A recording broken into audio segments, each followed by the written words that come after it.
Rajya Sabha member W.R. Kharlukhi said the Voice of the People party is unlikely to dominate the upcoming elections in the KHADC and JHADC.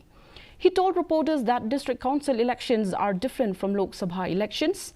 The Rajya Sabha MP, however, admitted that there is no denying that the VPP has managed to establish itself as a formidable regional force, adding that it disseminated all political parties in the Shillong seat during the Lok Sabha polls. Speaking on ILP, Kharlukhi said he is not sure about the centre's intention on the state's demand for implementation of ILP. Speaking to reporters, he said the centre could have considered giving ILP to Meghalaya along with Manipur.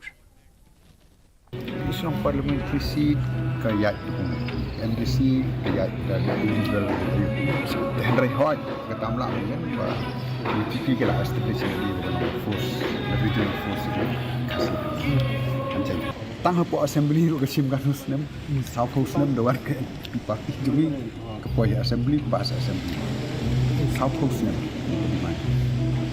de meneng adang trend di ketua buat 1979 balai bagi yo ada ini kata gua 1971 is a cut off year kada kita keep young student baru kan is such a force for the government India happens. The Awaken India movement, in collaboration with Meghalaya